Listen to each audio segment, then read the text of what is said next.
Jim Norton is not a doctor. He's not an expert. He's not even a good person.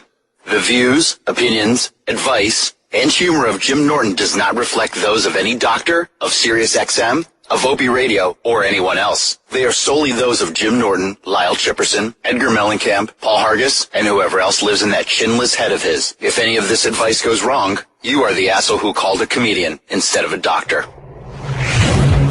An icon in comedy, a fighter for freedoms, an accomplished entertainer, and a pervert. You've got problems, he's got problems. You've got questions, he's got answers, some of which are good. Call now, 866-WOW-1-WOW. That's 866-969-1969. This is the Jim Norton Show.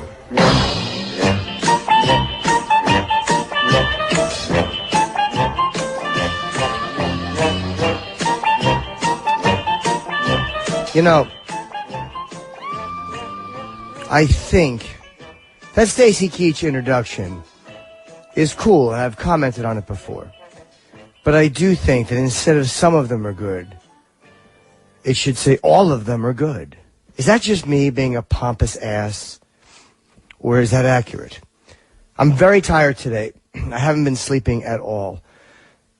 No bad reasons. I'm just, up late, watching TV like an idiot, like a child who doesn't want to go to bed on a school night. I know I have to, but I resent it, and I don't want to. So it's been a great couple of weeks. It's probably the busiest month or two I've had in my career. I wound up shooting the pilot in front of the live audience. We've been doing so much work on it behind the scenes, and it was a great process and a very, very frustrating process. People commit to doing something and then they back out last minute. Really, really frustrating. But I think it went very well. The early show we did was very good, and the late show was great. We made a couple of cuts, and you work out the bugs. Because the early show kind of acted like a rehearsal because there was a lot of technical issues in the rehearsal. So we had to kind of, go over a few things in the early show. But I'm really happy with how it turned out. But then again, I was happy with how the talk show turned out, too. And they didn't pick that up. So me being happy is not indicative of anything other than it's nice to be happy. And I don't know what's going to happen with this. I literally have no idea. But I'm very happy to be done with it. And I'm happy I did it. Like, I'm happy I didn't fuck around and not show up for it or be lazy with it.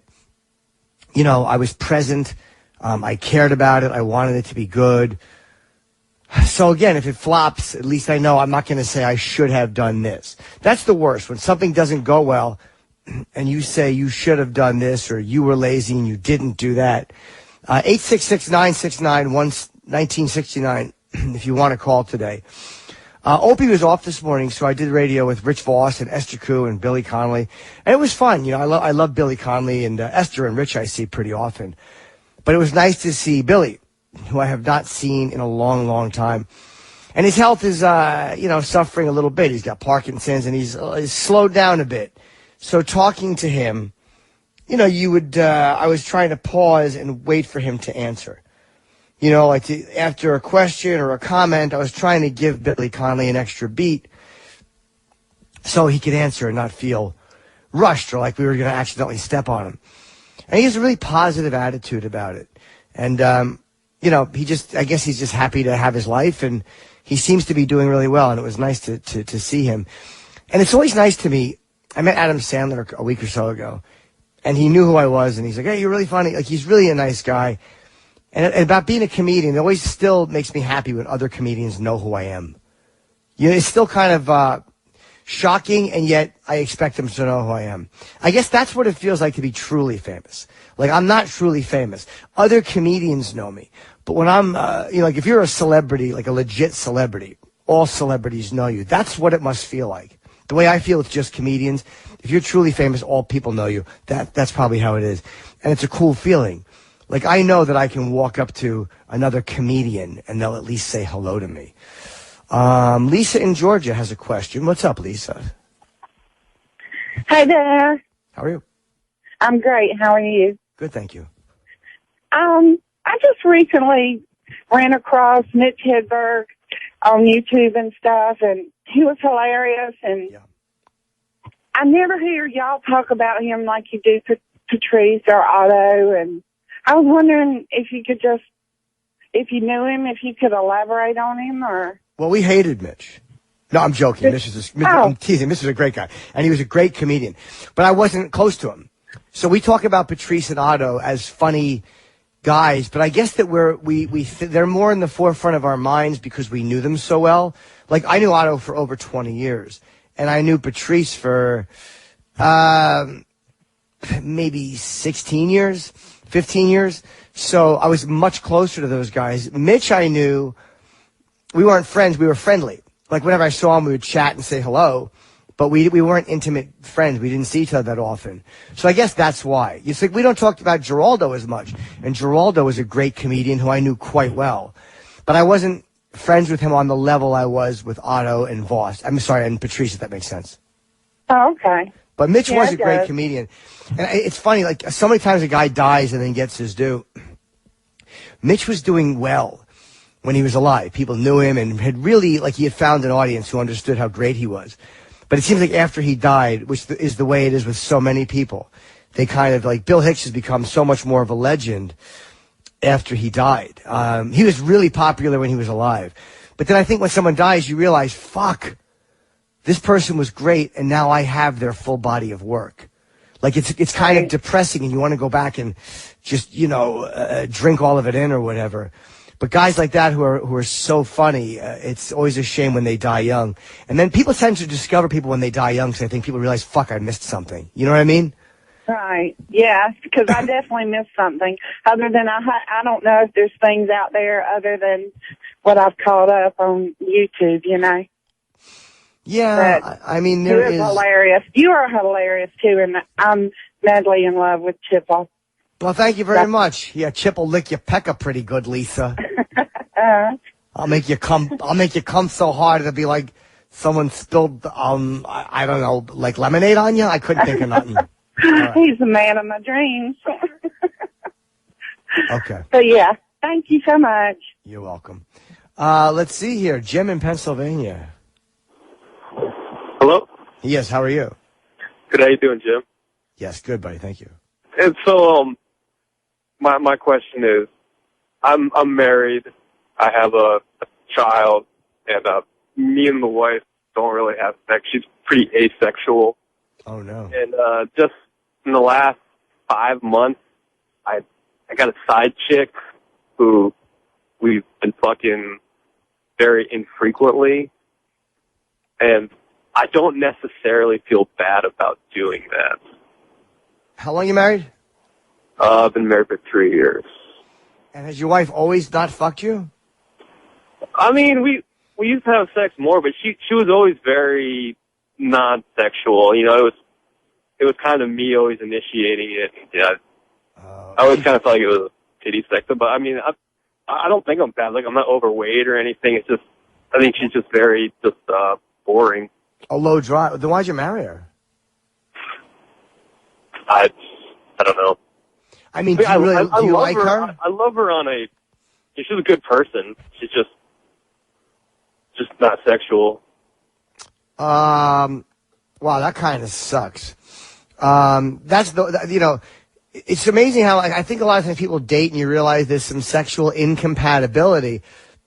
And be like, well, it'll change. And that usually never gets better. Yeah, I kind of thought that too. But. So I'm sorry to hear that. I can't say that I disagree with you fucking someone if your wife's not fucking you. What are you supposed to do? Like, do you know what I mean? I don't know what you're supposed to do if someone's not fucking you. I never understood that in marriages, how people think you're going to stay married if you're not fucking your spouse. And we talked about it. And, we talk. I tell her I'm not happy with that. And like, she would pity fuck me. I felt like a couple times in a row, and then it would go back to normal. So I always kind of felt like it was fake. So I guess she's trying, but it's not. Doesn't feel real, I guess. Yeah, fuck that. I understand. That's very frustrating. You want someone who's going to enjoy it and initiate it, and you don't always want it to have to be your idea. Yeah. So I don't know, man. I mean, that sounds like it's a tough problem to remedy if you're both really, if you have this basic difference. I mean, do you have kids? Yeah, we have one. Do you see yourself getting divorced over this? No, I don't want my kid to grow up, with a single parent, and it'd be like, I'm going to tough it out for him. I mean, if we didn't have a kid, then I probably would get separated, but, I don't want him to grow up, not having a parent around. Yeah, I think that's not very nice of you. But that's a lot of people stay together just for a child. And, I think, again, I don't know, but I've heard enough people say that once they got divorced, it was better between them and their wife as friends. So who knows? I don't know what to say. But that's saying if someone's not fucking you, I don't blame you for going out and getting laid. I mean, I just didn't know if I didn't really feel bad about it. I didn't know if I was like a psychopath for not feeling bad about it. But yeah, it's I don't think you're a psychopath. If someone's not giving you sex, it's not like she's giving you everything you want, and then you're cheating for whatever reason. She's literally not wanting to have sex. So what are you supposed to do? Yeah. All right. Okay. Good luck, buddy. All right, thanks. Kent in Boston, what's up? Hey, Jim. I have a regular group of friends that we go out to dinner like once a week, and everything's kind of cool. We all went to school together, and one of the girls' husbands, whenever she brings him, just dominates the conversation. Like, always has to give his 2 cents in, has to butt in the middle of a story or something like that. I mean, is he a drinker? It's really is he drunk or no? No, it's his personality, and I don't know if I'm going to be if I'm being an asshole telling him to let other people talk, or it's just, I guess he's like an A-type personality and doesn't want to listen. Yeah, but that's narcissistic. Sometimes you just have to talk slowly through somebody when they start doing that, or just don't go out to dinner with them, or find out if any other people in the group feel that way. Yeah, the other people do feel that way, but we're really close with his wife, and gosh, I don't know. Do I talk to the wife? That's kind of tough. I don't know. Hey, your husband's babbling the whole weekend. The whole dinner. That's kind of tough. I imagine. Does that ever happen at the cellar when you guys all sit around, where some guy just tries to dominate, or is everyone respectful? I don't know. A little bit of both. Our relationship is at the cellar are a lot different. We'll just pounce on each other. Shut up.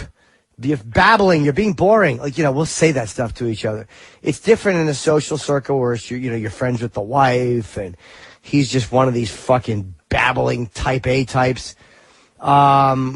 Just talk to somebody else while he's talking. You don't have to listen. Why does the whole table have to listen to him? How many are there of you?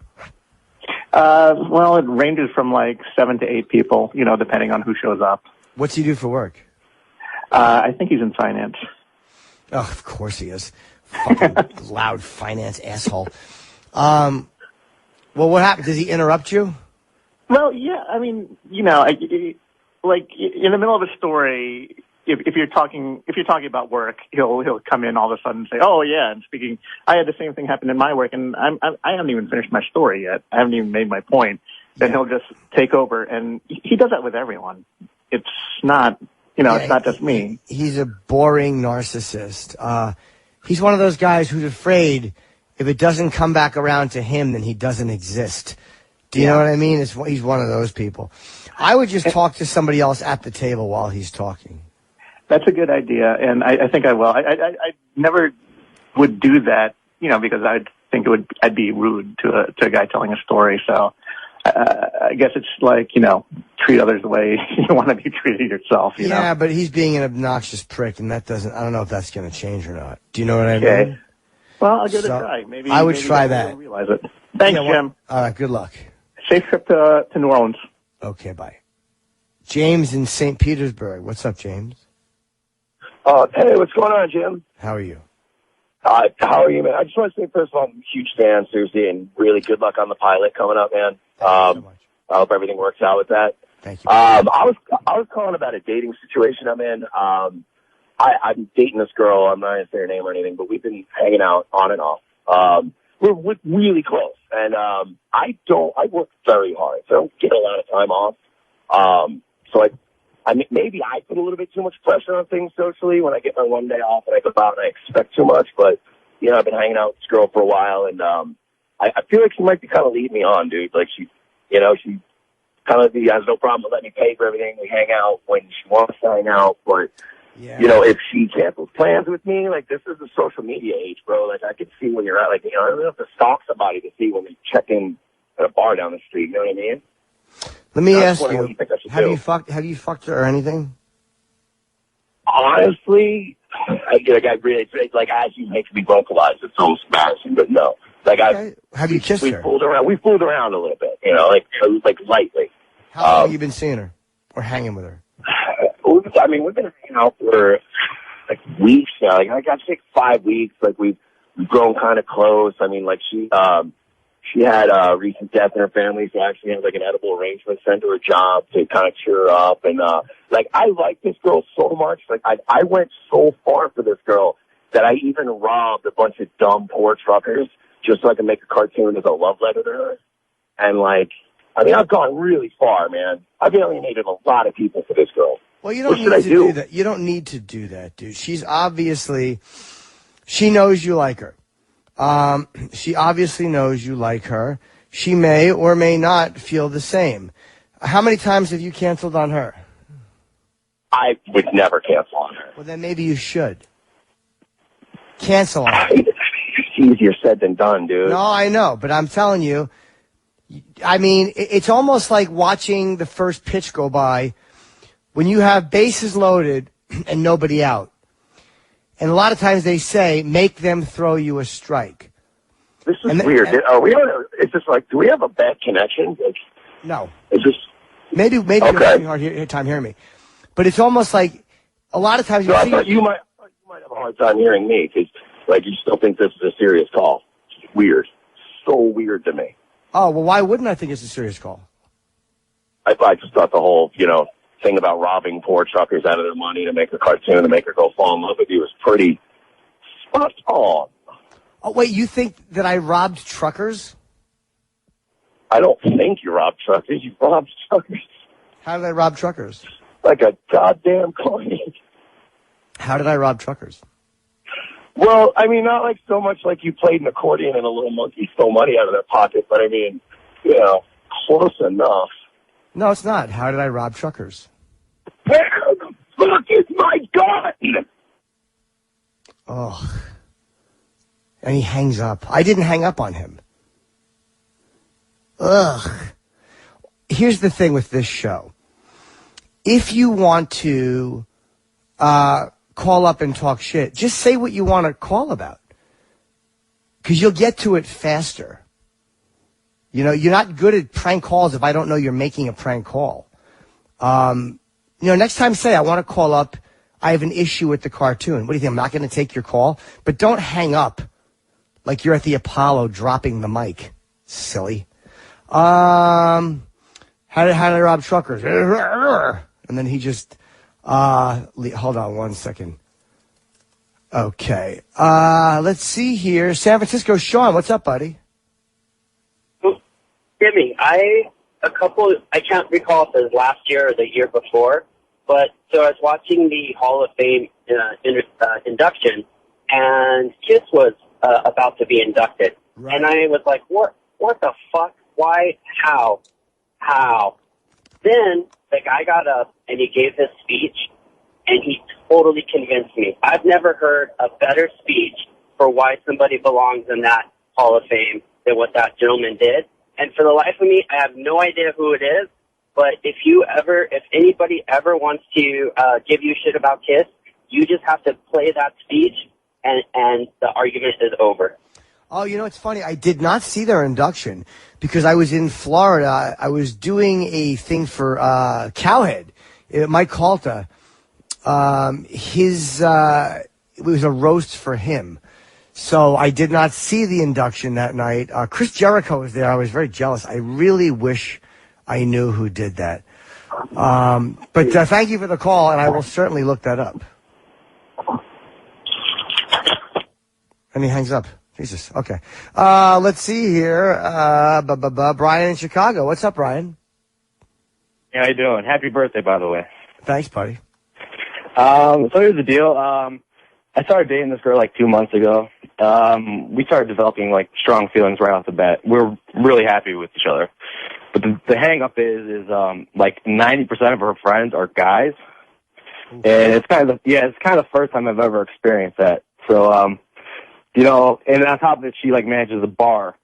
And a lot of her friends kind of work in that kind of bar scene too. So a lot of like, you know, we'll be hanging out at like, you know, 2 or 3 in the morning, her phone will go off and it's some dude, you know, and she'll kind of like roll over and deny the call or whatever. And she'll be like, no, that's normal. Like he's probably just calling to see if we want to go to Steak and Shake or something. Cause they all get off at 2 or 3 in the morning, you know?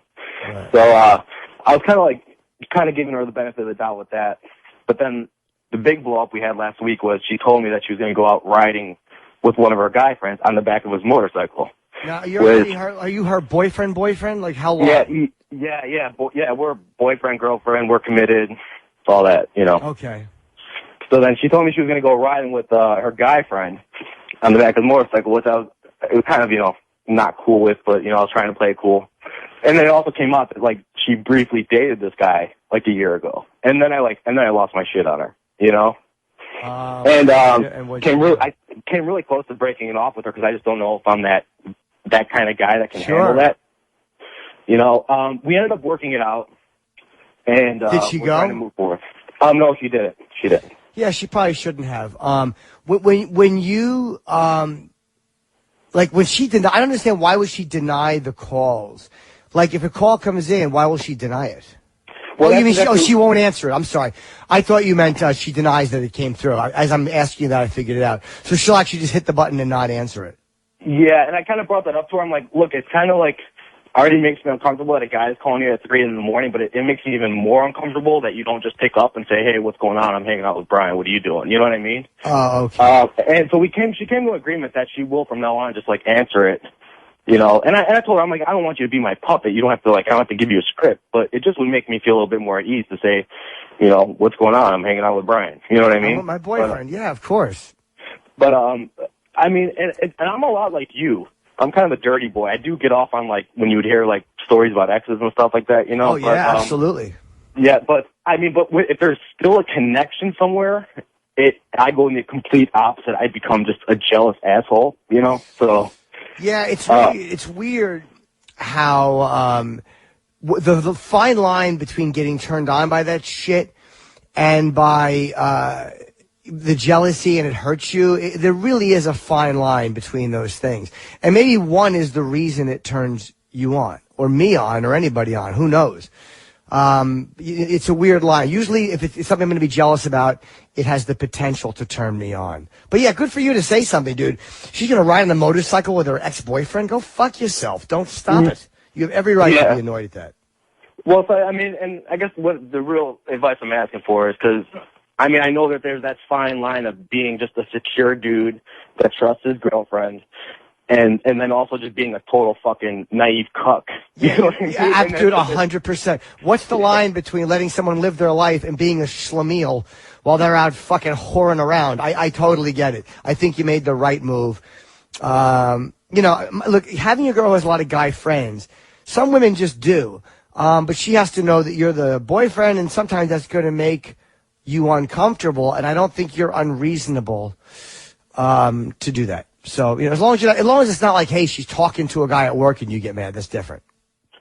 So, I mean, I guess what I'm asking for is just a little bit of reassurance. So, just basically, in my mindset, it's just like, she even tells me she loves me and stuff. So, and she hasn't, I do trust her, and she hasn't given me a reason. Even if she goes out with her guy friends, she's either always texting me or calling me at the end of the night to say, you know, good night before, you know, she goes to sleep or whatever. So should I just try to, I guess, should I just try to be cool with it until I really have a reason not to be? Yeah, I think so. Especially if she's not giving you a reason not to. as long as you don't think she's actually fucking or fooling around with these guys, then, yeah, just deal with it. Because if you try to control her, she's just going to rebel against you anyway. You can't stop her from cheating if she wants to. So if you don't think she is, then there's probably no need to break her balls about it.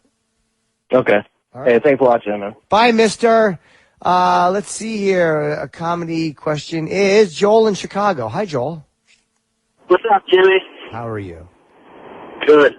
Hey, my question for you is, like, when I'm standing around with a group of my friends and we're all just sitting there talking, I can make people laugh, no problem. It's like when I come up with stuff off the top of my head, it's hilarious. So I've been trying to write this stuff down lately so I can start doing some open mics and some other stuff because I really want to get into comedy. And I heard you the other day say that you write all your stuff down on your phone, so I started writing jokes on my phone. The problem is once I write them down and then go to deliver them again, they're fucking terrible. Well, because you're thinking them. When you write them down, you've thought them, right? Yeah. It would be like I would say it, make a bunch of people laugh their ass off, and then I would write it down, and then the next time I would deliver it, it was just terrible. Well, the people you're saying it to are people that you usually know, right? Yeah. So what happens is you don't have the contextual relationship with an audience that you do with the people you know. Like, so you have stuff that already goes unsaid and is already established with people you know. That is not that way with an audience you don't know. So what you have to... It's not an audience. It's not an audience, Jimmy. It'll be like, I'll use it on one group of my friends, I'll write it down, and then I'll be with another group of friends, and I'll deliver it again, and it's never the same. Well, then why are you... Because they probably sense that you're not alive and in the moment. Why would you do that? You don't want to warm your friends up. Just go on stage if you want to do it. But, like, it just seems like every time I write it down and try to deliver it again, and it's not just coming off the top of my head, it feels scripted. How do you make it not seem scripted? That's very hard to do, man. It's really hard to make a not alive moment seem alive. And that's why great actors are great actors. But with jokes, because a lot of times, like, it depends on the type of humor you do. Like Stephen Wright, it doesn't need to seem like he just fired it out. I tend to do a lot better when it seems like I just fired it out. And when I'm on stage, Louis and I talked about this once, and he had an amazing explanation for it, and I can't do the explanation justice. But when you're coming out with a line off the cuff, there's different processes your brain has to go to put things together and fire them out. But the next time you seem to do it, your brain doesn't have to put them together because they're already kind of together, so your brain just fires it out. And then by the third or fourth or fifth time you do it, it's just one item. Your brain has nothing to put together. You just fire it out. So a 5-part process becomes a 1-part process. And maybe what kept that thing funny or made it alive was the different parts before it flew out of your mouth. Do you understand what I'm saying? Whereas so maybe that's what it is. But that's a good question, dude. And I struggle with that myself. What makes something completely alive? In my act, what I'll do is when things start to feel automatic and dead, I flip the order. And a lot of times I will start earlier. I'll flip the order of my act. I'll start with the end, or I'll start with the middle and go backwards, or I flip, that it keeps it alive because I have to think and put the parts together again. Okay. All right? Because I'm going to really start making a push at this, dude. And it's like I'm working so hard at it, but I feel like I'm going backwards. Stop trying on your friends, that's all. All right. Go on stage. Thanks, Jimmy. Okay, take care, buddy. Let's see here. John and KC. What's up, John? What's going on, Jimmy? How are you? Doing all right, man. So basically, I'm just trying to figure out, I know that you used to be kind of like a bigger guy, and I am a tattoo artist, and I work until like odd hours of the evening. But we don't have anything that is really like 24 hours. And I'm just trying to figure out like what to do to eat better, because the only thing that we really have is like fast food, and I hate that shit. Like, I'm just like starting to really get disgusted by everything that I'm hearing about it and stuff like that. So well, on the road, for me, it's very hard to eat healthy. You just got to go and shop in advance. It's not as much fun to do that, to go buy grilled chicken or to get, unsalted raw almonds or cashews. It's not fun to do that. You have to sacrifice stuff. You can't have everything you want. Just go out and buy it in advance. That's all. But it's really fucking hard to do. Especially, like in New York, it's easier to eat healthy, or in LA because there's so many restaurants. They're open kind of late. But in smaller places, it can be very, very difficult. And I'll look around and I'll just wonder what country of fucking fatso is. There's no options for people. Like if you're in an airport, now there's salad places opening in the airport. But, you know, it used to be all McDonald's and Burger King. And it's like, how about, you know, you give some kind of a tax break to these healthy places, because the less people eat fattening food, the less my medical, insurance costs are going to be, because people won't be having strokes every 20 minutes and heart attacks. It all comes out at the end, you know? So, you have to shop in advance, but it's very, very hard. So basically my question is, like, what is the first step to, like, wanting to start eating healthy, or, like, what is the first step that I should do? Well, are you not happy with the way you're looking? I mean, like, I'm a skinny guy, so it's kind of weird for me to say that I'm not happy with the way that I'm looking. I just know that what I'm eating and putting into my body is not good for me, because, like, I don't ever have energy. I don't, ever have any of that stuff. I don't ever feel good about myself, you know? Well, that's step one right there. Step one is just recognizing that there's something that you're not happy with. Like, okay, this is making me feel shitty. So that's step one. You recognize it, you acknowledge it. And then maybe the next one would be, okay, what do I do about it? Don't eat that stuff. Do you know what I'm saying? So that's all. Like, where can I begin to look for things to eat healthy? Like, I'm kind of just on the internet right now looking at, best ways to eat healthy. But, there's a bunch of ads and a bunch of just bullshit. So, like, is there, like, a good book you recommend or anything like that? No, I never read any books, to be honest. A lot of it's just common sense, dude. Just go out and fucking, eat grilled chicken or eat salmon instead of shit food. Or, just use your common sense. Just if you Google eating healthy, you're going to get a million different results. Some say no carbs. Some say paleo with carbs. Find one that you like. Atkins says no carbs, and, the South Peak diet says it's shit. I can't give you a definitive answer. You look at a bunch of diets and find out which one looks like you could pull it off. Okay, cool, man. Thanks a lot. All right, handsome. Good luck. All right, buddy. Let's see here. Chuck in Phoenix. Hello, Chuck.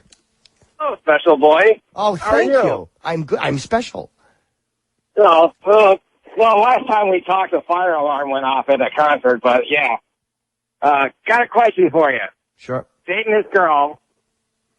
She's got a crazy ex-boyfriend, and she wants to slow it down because he's going nuts. And, I'm getting kind of like the idea that I should break it off with her, but she gives good blowjobs. Well, what do you think I should do? How long you been dating her? 3 months. How long was she with him? 10 years. Okay. How long they been broken up? Year and a half, 2 years. That's a long time. But he's going crazy. What, is he stalking her? No, he's on Xanax. He thinks that he created an engine in his head, and the government's trying to steal it from him. So is he threatening to her or you, or is she just worried about him? She's worried that he's going to flip, that we'll be out on a date or whatever, and he'll just show up and flip out. Are you scared of him? No, I'll shoot him. Oh, you got a gun? Yeah. Well, I don't know what to say about that. If I had a gun, I'd feel a lot more confidence, because there's a couple lines of thought. They've been broken up for long enough, okay? So either she, A, still has feelings for him, or B, is truly more scared of him than she's telling you. You should find out what the real deal is. If you're not afraid, then don't walk away because of fear. But then again, it's only 3 months, and if you're like already she's saying we should slow down because my ex has a problem with it, then maybe that might be a sign for you to go, well, fuck this, and walk away. Okay, I was just getting a confirmation from my special friend. All right, well, I'm happy to be your special friend, sir. Hi, have a good day. All right, buddy, be good. Let's see here. Dade in Dallas. Hello, Dade. How are you? Cannot hear you. He was asking for questions. Are the tickets available for my show in Moon Tower? I think there are, but it's a festival, so I don't know how many have been sold as festival passes. They never sell all of them, simply because there is the people can just walk in if they have a festival pass. So I don't know exactly. So hopefully there are, some available, but not so many that it's embarrassing. Mark in California. Hello, Mark. Hey, Jimmy. How are you? Good. I'm the opposite of that guy. I'm probably the psycho X in this call. Okay. But I got a girlfriend, and we just can't really separate. We're just like toxic for each other, but she's a solid 10. How long you together? 2 years, but around I don't know, around 1 year, she called me on the phone saying, we had like a little boyfriend-girlfriend argument, and then she's like, well, I'm going to go cheat on you while I'm on the phone. So my crazy ass gives a tip to the cops that she's drinking, and it ends up getting her a DUI. Oh, wow. And then I pick her up from jail, and I'm getting turned on by it. Like we both have mental issues. And yeah, I mean, look, as shitty as that is, she was out drunk driving. Maybe you saved her life and didn't even realize it. You'll never know. Oh yeah, she was plastered, but dude, it's one of those things where it's fucked up. You don't want to be in a relationship like that. They never end well. Toxic relationships where the police have been called and one partner has gotten the other one a drunk driving because she was threatening to cheat after a fight is never good. So you already know this is bad and you shouldn't be in it. And you already know it's an addiction. It's not a real relationship. It's just two people getting this sick dopamine drip off each other. That's it. So what are you getting from this relationship? Nothing. She's actually in a different state, but I'm talking to her through headphones while I'm doing other activities, and it's it's still a distraction. It's codependency like crazy. Yeah, why don't you how far away does she live? About 2 states. I mean, is it really worth all the headaches? Why don't you meet a girl in your state who you don't have this problem with? Yeah, I guess I could do that. But also, Jimmy, I got a dirty boy story. I drove to a massage parlor with her in the car, and I'm like, I'm just going to go check it out. And then I go in and get a full-service massage. Yeah, once in a while you have to. But just be careful with this girl, dude, for both of your sakes. It's toxic. You know that. You've been to court over it. The police have been involved. Let it go. It's going to end badly. You've already explored it, and you realize it's not getting better after 2 years. You ought to let it go, okay? Thanks for the advice. Good luck, my friend. Brad in Georgia. What's up, Brad? Hey, what's going on? Hey. Yeah, I had a question. I had heard, I think Opie say something about Joe DeRosa possibly coming back on y'all's show. Yeah. And I was just wondering, when he said that stuff about Ant, it kind of made me really dislike him. Yeah. And I don't know if it affected the way you felt toward him or... At the time, what I'm getting at is... whose idea was it to bring him back on the show, and is it going to happen, and how do you feel toward him? Well, okay, I'll tell you in a brief thing. I was very pissed at Joe for that in the beginning. Not because he didn't agree with Anthony. It really wasn't that. It was that I just felt that Ant was in a really bad way at that time. And as a friend, I felt Joe should have been more diplomatic about that. Not that he should have lied or whored himself or been a prostitute, but I just felt it was disloyal as a friend. Then him and Ant talked, and I guess they didn't talk. I don't know what their relationship is. But after a while, I think him and Anthony have spoken. And it's like, look, I've always liked DeRosa.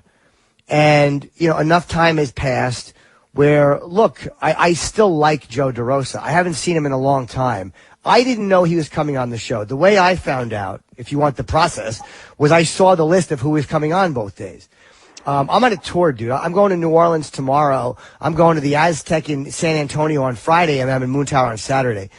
I've had no part in planning this Moon Tower trip. I don't even know if Joe's on the Saturday or the Friday. I'm not sure what day he's on. But so it was either Opie or Roland. But I have no problem with it, and I'll tell you why. And I think Anthony would agree with this. Because of what happened, A, it's been a long time, and B, Anthony has people on his show that hate Opie and that have badmouthed Opie. So you can't look at Opie and go, how could that piece of shit have DeRosa on when, do you know what I mean? Like, Ant's had guys on his show that have said a lot worse about Opie than DeRosa said about Ant. Yeah, that's true. You know what I'm saying? So it's in a balanced way of looking at it. And Anthony being in rehab right now, I don't think he gives a fuck. I really don't. I mean, I know Ant well enough to know that's not an issue for him at this point. That new video of Anthony surfaced online, and I read the transcript. I didn't really watch it. I've seen the first 1 minute and 45 seconds, but I just didn't really have any desire to see it. And I don't know what it means. I know, of course, the paper's like, he's looking for his gun, but I'm sure he wasn't trying to shoot anybody. But the reality is, in a way, I hope that if he gets sober and that this is the end for him, like if this is the end of Anthony's craziness, then that video is a wonderful reminder. And thank you for the call. We're going to let you go because I hear a little noises come. But I hope I answered your question, Brad, okay? Buddy. All right, buddy. Take care. This video can serve as a great reminder of this is who I am when I get drunk. This is a great example of what I become when I'm actively drinking. Because for me, I don't have video. I have these dumb little razor scars all over my arms, which again, at the time they were melodramatic teenage shit. But it's 30 years later, and I still look at them every day. You know what I mean? I still sometimes forget they're there, and I'm gesturing to somebody for a half hour, and then I realize, oh wow, there's scars all over my wrist like Frankenstein. So I have these embarrassing reminders. Ant's reminder is much more public. But it's a survivable thing career-wise. He fucked up, and he fucked up on more than one occasion. But the reality is this. Chris Brown beat the shit out of Rihanna. Anthony's video evidence or him dropping an N-bomb or him having these is not good. But it's nowhere near as bad as the medical photos of Rihanna with fucking her eyes black and blued. Her face swollen from the beating from this cocksucker. Or then he had another meltdown at Good Morning America, and he's still invited to award shows. So I don't want to hear it from the business. If he decides to stay sober and change his ways, personally, I think that he should be able to continue and move forward and you know what I mean, and suffer no penalty. But they're still going after him. But he's in a rehab, so I'm very happy that he is there. So I'm babbling at this point because I'm really overtired. James in the Bronx. Hello, James. How are you? I'm all right. Hold on. Let me take you off Bluetooth because I'm an asshole. That's basically, I'm married, have a kid, with my wife. I mean, we're married 3 years. We've been going out since we're like 14 years old. So Good relationship, great relationship, very happy. We have like a 1-year-old. So I always wanted to get into acting. It's always been something I always wanted to do. I work with my hands for a living. I hate it. I'm miserable. So it's always been something I thought I can do. And so I went for it a couple years ago. I didn't commit fully. I was, didn't take it seriously. So after the kid was born, I was like, you know what? Let me just do this one more time. You know what I mean? So did some classes again, brushed up on things, and so went on my first audition probably like a month or so ago, and I got a call back. I went for 2 roles I was auditioning for it's independent film. And I got a call back, and they want me to be in the movie. Good. So, very cool. I was like so fucking excited. So, I went home one night, got home from work, and I'm like reading her the script. So, and I'm reading it to her, and the part I have has a sex scene in it. and like, at that moment when I'm reading her the script, like, it wasn't even like a thought, like, maybe I was being stupid, naive, selfish, whatever, but I wasn't even thinking of it because it's like, holy shit, I landed a role, So, like, the next day, like, I call her, see how the baby's doing at work, and, like, she's like, I could tell there's something wrong, and I'm like, and usually we're not the jealous type, me and her, we've never, no trust issues, none of us ever cheated on each other, nothing like that, so there would be any, like, priors, you know what I mean? Right. And then she was like, you know what? She goes, I don't think this acting thing is a good idea. I was like, I felt like my fucking world shut. I was like, what do you mean? She was like, I'm not comfortable, with the sex scene, and, like, in my stupid head, Like, I didn't even think of it being like a big deal because I was just so excited and so engulfed and like. How graphic is it? It's from what I get from the script. It's pretty vague. I'm an asshole. What it actually says in the script is the camera pans out, and let's say the character's name is Bob, okay. And Bob is railing Janice from behind, and that's basically what it is. And then she's uninterested in it. It's the character. And she rolls over, he rolls over, and then it just goes into the next scene. So it's nothing like, from what I'm getting from it, it's not like intense, like kissing and touching. It's just basically a guy behind a chick doing it, and then it goes into the next scene. So. And your wife's uncomfortable with that. Well, I see both your points. I wouldn't. And I get it too. Sorry to cut you off, but I understand. Okay. Just so you understand who I am. It's like, and I totally got it from her. Like I understood. Like, you know, I'm not oblivious. But it's like, I'm just trying to, like, it's acting, you know, it's not real, you know? Yeah, but she's not an actor. Or an actor. Yeah. You know, it's hard for someone who is not in the business to all of a sudden, she has no frame of reference for this. You haven't been doing it for a while. Do you know what I'm saying? It was. No, I do. I get it. So maybe with her, you just go out of your way to reassure her, like, this is nothing. You know what I mean? But you can't give up on the dream just because she might not be comfortable with it. It's not like you're doing softcore porn. Do you know?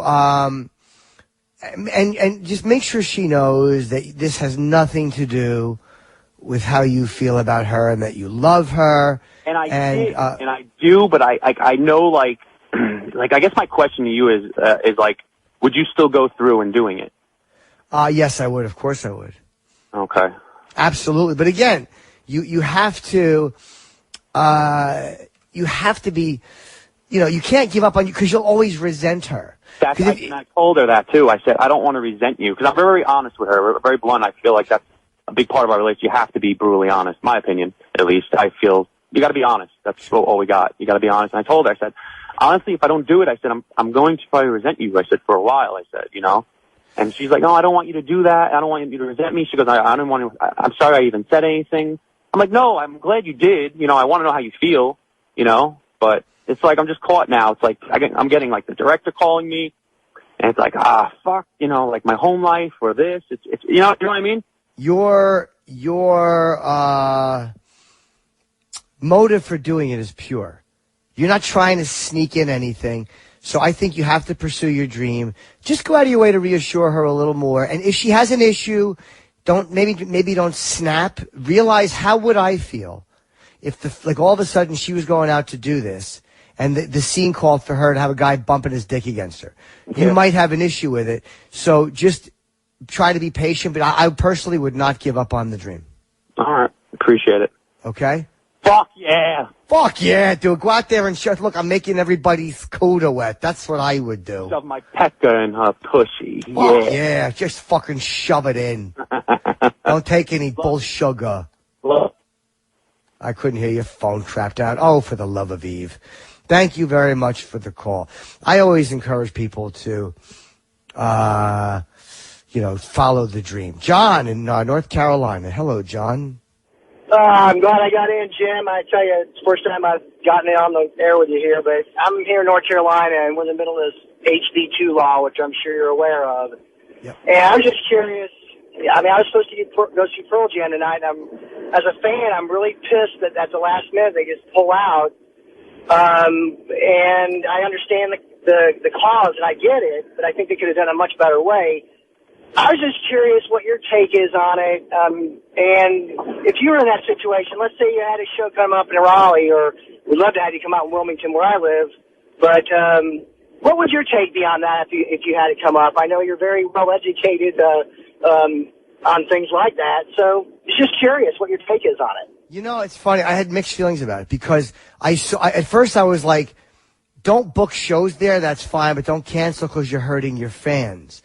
But I think these are people who go, well, if I don't book a show, it's not a story. But if you have a show and you cancel it and you say, because of this, you just called a radio show because of it. It's been in the news. These guys do understand their impact. And in a way, they're saying, I don't want to perform in a state that's expressing that kind of bigotry.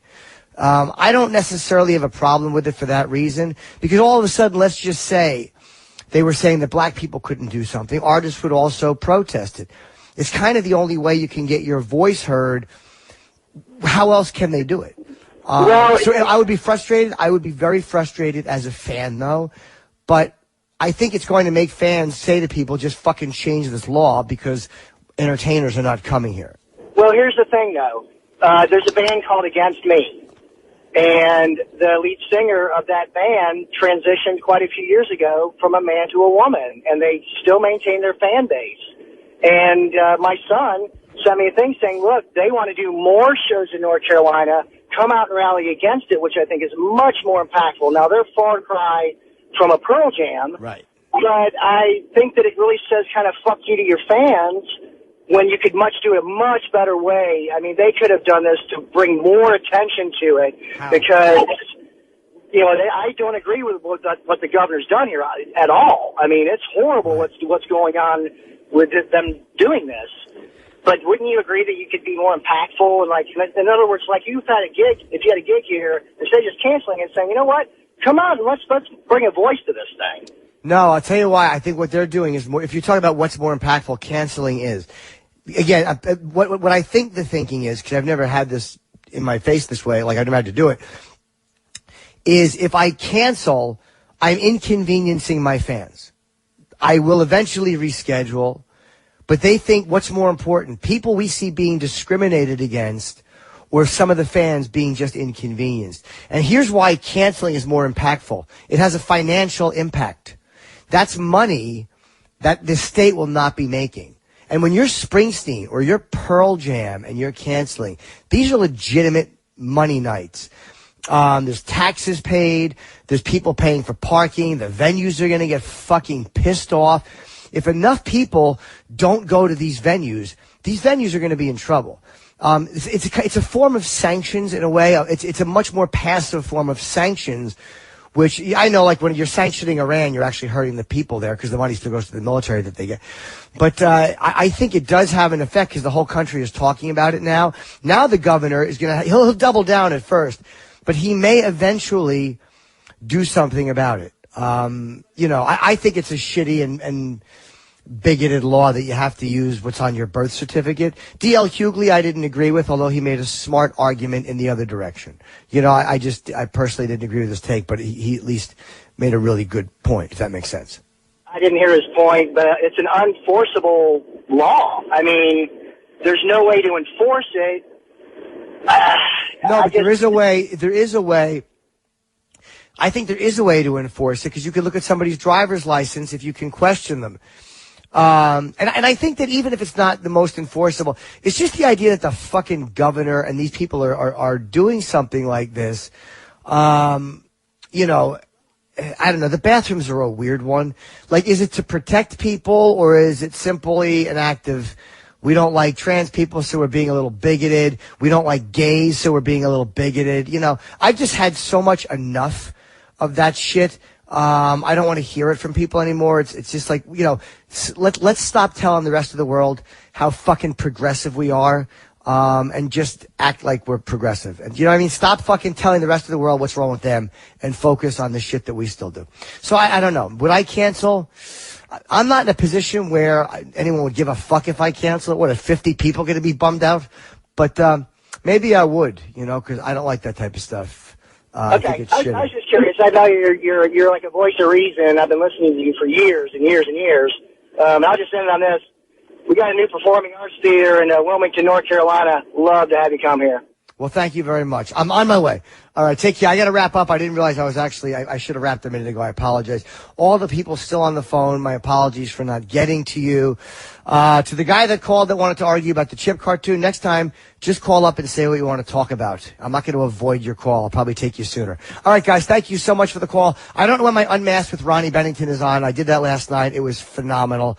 I love Ron so much. He's such a funny motherfucker. So what a great time we had. So keep your eyes open for that. And I'll see you in New Orleans tomorrow. Thank you. Thanks for listening to the Jim Norton Show. Hear all that advice whenever you want to on demand at SiriusXM.com/on-demand. On SiriusXM is real.